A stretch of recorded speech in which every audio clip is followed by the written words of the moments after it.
Right, home, welcome back to the last train home. We're going to make our departure now. Oh, and we need to sort out who's working on what. So we need someone on these shifts here. And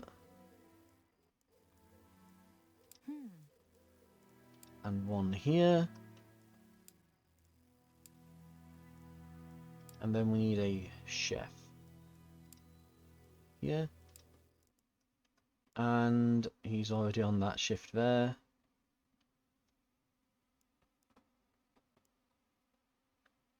And he's our trader. So, right. We might need to train another chef then.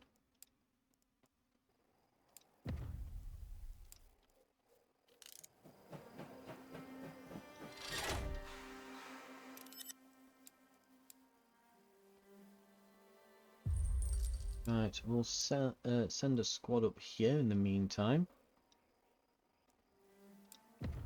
Deploy them three.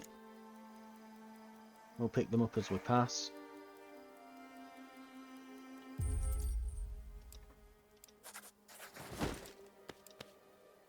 Yeah, it's a good job we unloaded some space, because, yeah, we've already nearly hit it again. Ooh, temperature is down.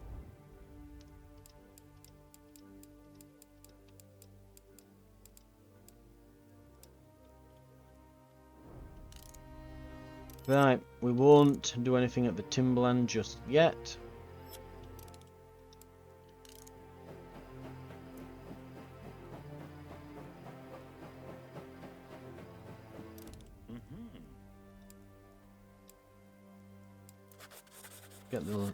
Get the stuff, there we go, excellent job. We're definitely going to be over encumbered now, aren't we? Ooh, just barely off. Deploy them, and we'll trade. Right, what can we get? They had 6 grand. Wow, okay, hello. We're getting good prices. 14.1 there. Yes, we are. We are getting very good prices. Right, let's sell some ammo. 6 grand, eh?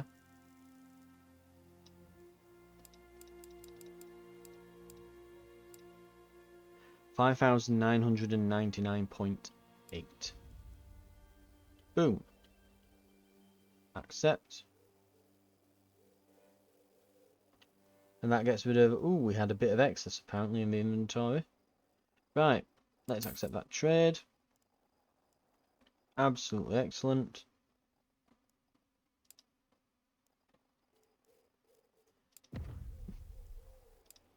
Just keeping below. Oh, actually, no, we're like 1,000 down now because of that. And we can get some more here.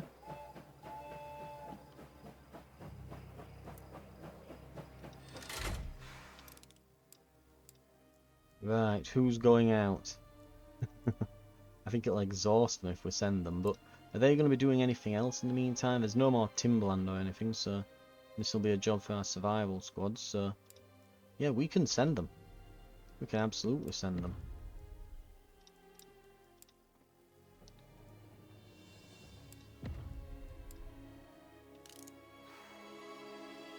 Temperature has dropped. Not dropped, sorry, it increased.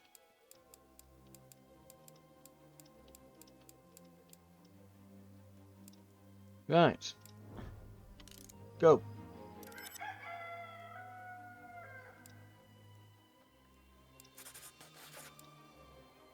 Number 98 wood.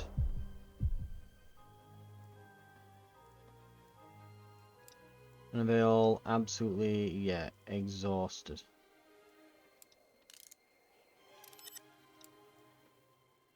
And let's buy some gunpowder. Lovely.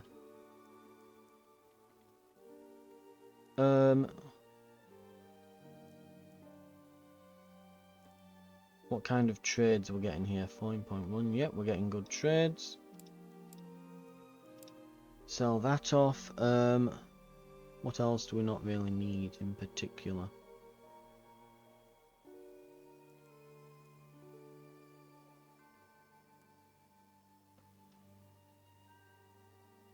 anything else at all? Not really, no. I guess we could sell some excess coal.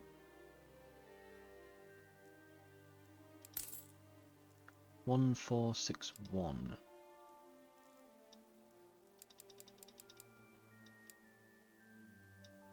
Oh, I will look into the weight, not the actual value then. Wow. Okay, so a tiny amount of fuel is worth this much?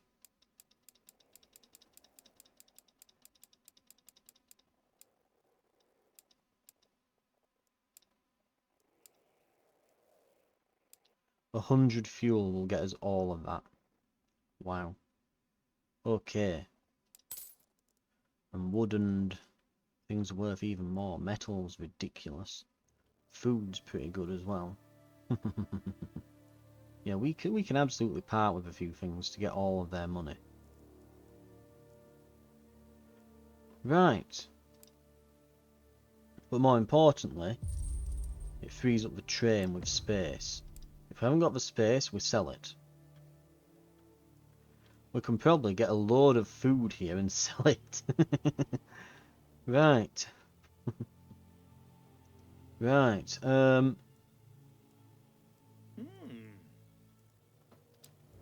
Ammo is still being produced.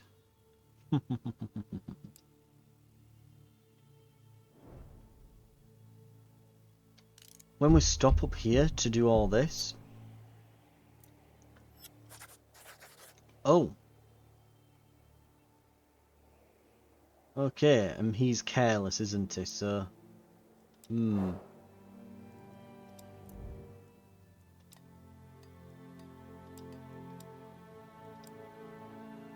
Oh, that was still going. Ah. Time was still going then. On double speed as well, no less. Someone just gained maimed.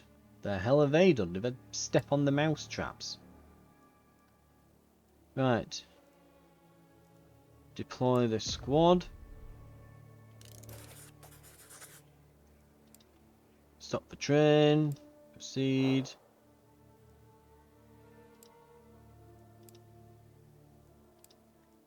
While we're doing that, let's get some work on the train done. Right. And make soup as well. Infinitely. Infinity soup. Oh god, we're running out of herbs. Oh dear.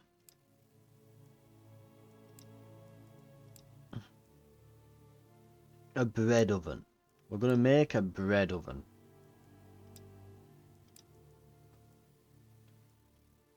And we will assign to this job you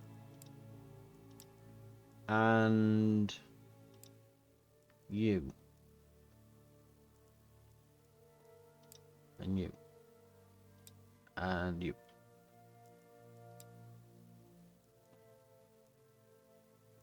What else could we do? We've got plenty. Well, we've got a fair bit of wood left.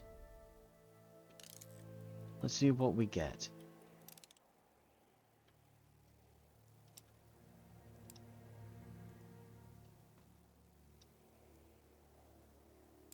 They could practically be there in that time, couldn't they?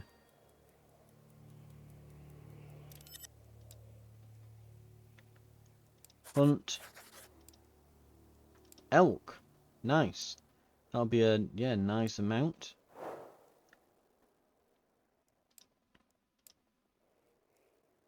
Reroute to there, because they're our traders, so they can go to start selling things off.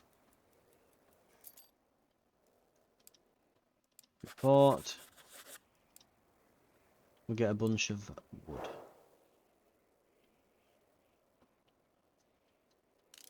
Right, thanks to that bread oven, we've managed to keep the inventory a bit low. And we can buy more herbs up here. Thank God for that. They've got a grand, right.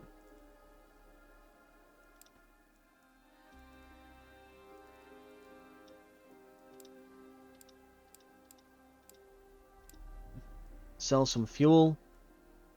Accept trade. Boom. Good job.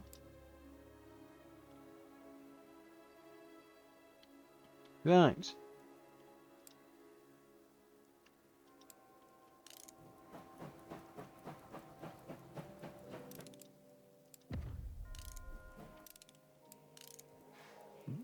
And report ready.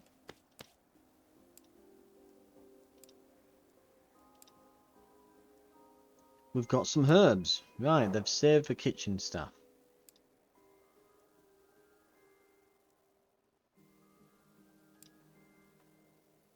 Right, our other squad's tired, they're still fresh. Let's reroute them over to that lake. We're going to meet them by there. We'll do some fishing. And we will send this squad to do some trading. A wedding deal. Antonin steps away from the squad to tend to urgent matters of bodily functions behind a bush at the edge of a forest. That rare moment of privacy is interrupted by voices in the distance. It sounds like a man and a woman are having a heated discussion. He gets curious and decides to go closer. From a shorter distance it becomes obvious what the argument is about. An armed young man wearing a white army uniform is pressing a woman to fulfill her promise of sleeping with him as a reward for him stealing rations from the army for her wedding. Apparently, she had changed her mind, but the young man refused to accept that.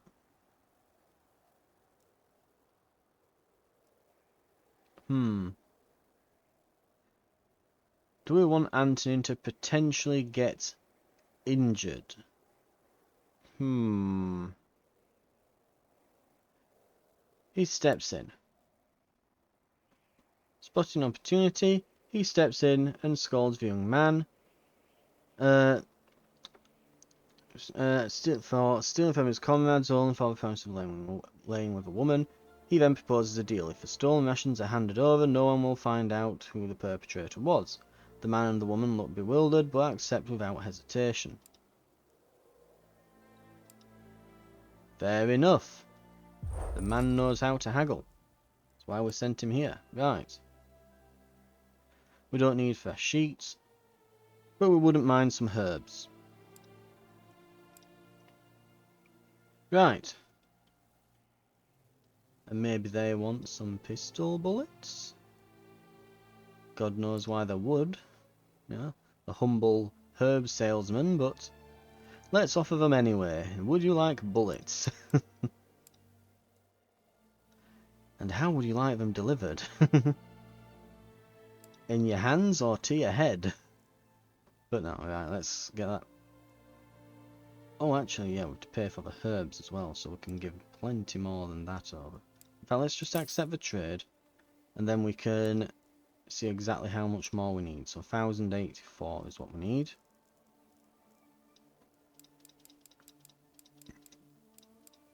Oh, there we are. Glorious, right. A deal well struck. Okay. Do we need any more medical equipment? No, we've still got a massive excess. God, we used to have like 60 of those as well. We have managed to get the inventory of the train down. We've got about 1,500 capacity still now, so this is good. This is great, even. Right. Report ready. They found some mushrooms growing out of a tree. Swears they're medical, so we'll get some herbs. Lovely. Right. And the best bit is, those herbs will basically allow us to we cook those with the meat. We will get significantly more rations from that. We're probably, once all this is converted, we've probably got about 1,500-600 worth of rations here, really. So, and we've not even had to go on to half rations yet. We have been absolutely laughing in terms of resources. Honestly, having played it now, we could have easily put the difficulty of the resource management stuff way higher than it is. Now we're going to save. Oh, we're apparently a bit in the cold. It's not going to matter for a moment. No turning back. The day the Republic was formed. Your advisor intercepts you as you're walking through the train. He looks perturbed, lost in thought. Farther up the train, you hear voices singing and cheering. A few of them are nearby, sharing some cheap Maroka cigarettes. We have some news from home. Our provisional government has succeeded. Czechoslovakia is an independent nation. It's about time. Yes, I've heard rumours that this would happen. Agreed, but what sort of nation have we won, eh? Does it matter? Land and freedom. We have a future. Your advisor turns to the soldiers, angrily fanning the smoke from their cigarettes. There was a declaration, a Bill of Rights, very progressive, I believe. A historic occasion, to be sure. Today the history of our republic begins. Mark it well. Langer gives a tired laugh. A country born from so much death. There is a note of resignation in his voice, coupled with a deep and lasting melancholy. He is a world apart, but before you can ask him any questions, he excuses himself and leaves. Meanwhile, the rest of the train resounds with song and hearty laughter. And one guy is happy about the whole thing. I am unable to write about the massacre. Oh, he's still on about when we murdered all Several those times Reds. I tried. Though in the end there was just no language for it. Suffice to say, I lost faith in our government. I was a veteran of other people's wars. A survivor. And I could not take much pride in that. Morozov, the Red General, had been defeated, it's true. But our victory came at a heavy price. So much death and misery. It was worse than war. It was senseless. What had we done? My only consolation was the courage and conviction of our commanding officer, who proved a true leader in our darkest hour. The Major kept us going through it all, instilling a quiet yet unyielding faith in the future. I suppose, in the end, you might say I became a believer too. We got a compliment. Nevertheless, as we approached our destination, I could not bring myself to do more than advise the Major when requested. For I felt as though my life was already over. As though there was nothing left to live for. Right. And there we have it. The end of chapter 7. Look at that. We are nearly there. Probably on like the last third of the journey or so now.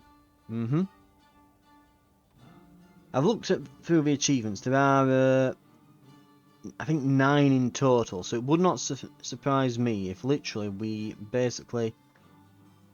I bet we're going to have one more large chapter here. And then probably a big finale. You know, quote-unquote chapter. That'll probably be a mission or two, but just round everything off at the end. Maybe a bit of an epilogue as well. Some sort of cutscene that kind of ties a neat bow on it. But, right. We're on day 23. 6,500 kilometers travelled. Let's continue on. And see what he's got to say now. Orders, Major. We've been instructed to stop at Karimskoye Station and meet with one of the architects of our new republic. Mr. Pergler, a diplomat. He has a parcel for us to bring home.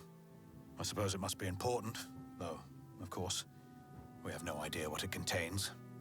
Once again, our leaders are keeping us in the dark, but insist a ship will be waiting for us. Anyway, following the exchange with Pergler, we'll need to make a decision. I've heard rumors that the day our republic was founded, we became an unacceptable threat to both the Reds and Whites. Which is ridiculous. Would we freeze to death in this godforsaken place just to meddle in Russia's affairs? Isn't it clear we're fighting to return home? to our families. Anyway, enough politics. The map shows a north-south junction here. Honestly, I suspect we'll meet trouble in either direction. We may even have to start rationing supplies. We won't. Our reserves are already low. They're not. And it's unlikely we'll find much more out here. We will. This place. It's colder than the grave. It's well insulated. Permission to leave, Major. I have matters to attend to. And with lots of My coal. thanks. I genuinely think we could go in overdrive all the way to the end with the stoves on and be fine. Oh, or maybe we can't. Oh, it does go below -3. Okay, the stoves need to be on. Oh dear. And we might need to upgrade them. Oh dear, oh dear, oh dear. I did not know it went down as far as that. Okay. And there's a choice to be made when we get here. That's the junction. Locomotive Grandpa, Hound, Towing Bull. Yep, we've got the Towing Bull, so bits of coal to be bought. Ooh, they have money. They're not buying at good prices though. But if you wanted to sell in bulk, that's the place to do it. But we've got places here we can sell to. Right.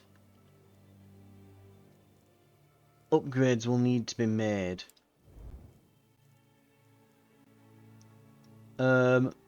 We can just leave these on now, I think.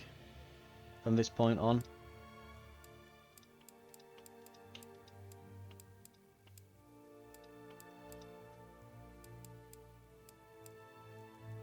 Right.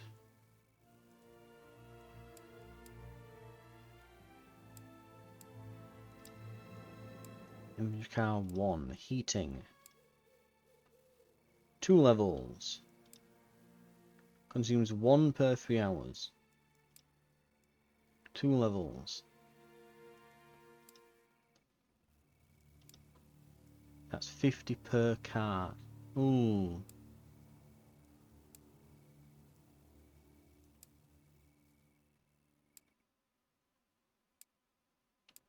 How much would that...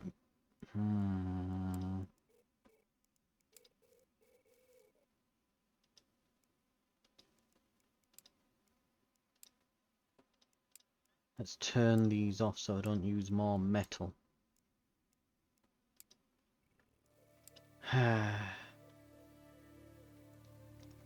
We need... Ooh.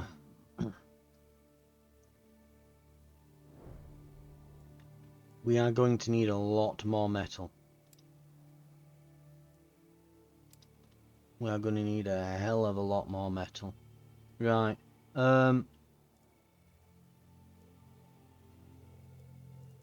Slightly cold. Resting in living space or recovery beds doesn't restore health or morale. They're shivering, with a low risk of illness.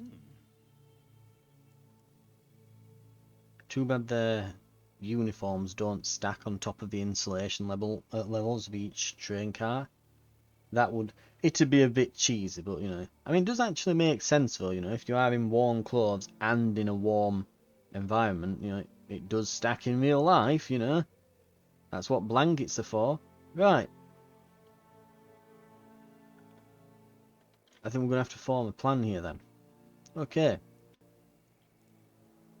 Well, we're still early on in the episode. We'll push through to the end of this here and see what's ahead. Something happened. The train suddenly comes to a stop, which snaps you out of your peacefulness of the snowy landscape. You set out to find what it is. Langer accompanies you. A bunch of white soldiers are outside. There don't seem to be any officers around. You see only a few low-ranking officers who smile tiredly. Your advisor goes to talk to them. It becomes more animated. You hear raised voices. You are about to intercede when your advisor pivots and walks away. A volley of insults and angry gestures follow, but he ignores them and fixes you. Fiery-eyed. Right. You have a problem. The commanding officer of these men has just been captured. Killed, perhaps. As you can well see, The Whites are scraping the bottom of the barrel for battlefield promotions. They were trying to capture a hill held by the Reds and miserably failed. Their units stuck behind a broken bridge, but they're determined to cross the freezing river on foot rather than give up. They don't even have the numbers, but they're overconfident. I inquired about their strategy. Suffice to say, I was not impressed. He's clearly upset with the situation and more indignant than usual. They're barely off their mother's laps before they've got rifles in their hands. One pull of the trigger, and there'll be more bloodshed. His voice drops, and he proceeds to mutter. They're angry cubs, driven to war by a reality they don't understand. Looks tired. Yeah, he's getting a bit panic attack type thing. Well, stressed, exasperated, probably more the word. It won't do. Perhaps we should help them conquer the hill. They won't stand a chance against the Reds without our support, or rather, our experience. Can we trust them? He mumbles something under his breath. He smiles a miserable smile. Trust is a luxury we no longer have, but judging by the soldiers' words, they won't give up until they take the hill or die trying. If anything, this should be a last altruistic help we invest in the Whites, who will inevitably lose. He finally snaps out of his unprofessional conduct and straightens up. Let's form a squad. Okay, so we're just going then. Right, got it. Ooh. Okay, take some coal. Right. It looks like we'll be ending the mission here then. Well, not mission, the episode here then. And we'll do this mission when we come back. But we'll see what it's about first before we leave it for the episode. Hopefully there's an opportunity to get some more metal. We seem to just need metal now. Everything else is kind of aside. We just need metal. The Whites are trying to storm a Red encampment nearby. Unsuccessfully. They're stuck on the other side of the river. Let's repair the bridge and then assess the situation when they arrive. Right. Sounds good. Okay, and those are the 3 white soldiers that we found, who we had a heated discussion with. Right. Seems simple enough. Listening. What have we got? I'll take a look. Couple enemies, Enemy perhaps? spotted. Yeah, couple of enemies. Sir. Checking position. Enemy spotted. More over there. Yes. I'll take a look. Orders. I'll look. Might be something up there then. Sir. Yes. Right. We'll give it a look. But we'll be doing that next time. We'll drop a save. Thank you very much for watching. This has been The Last Train Home. And yeah, we seem to be doing excellently on resources. We've just been kind of caught off guard with this very sudden cold snap. So we'll want to get those advanced stoves in. At the very least we can get it to temperature 1 in the train, so that it's no longer going to cause issues in terms of illness and things. Right, so we'll get that done. We don't necessarily have to put any in, say for example the workshop cart or the kitchen cart first thing, because we can just decrew those for now.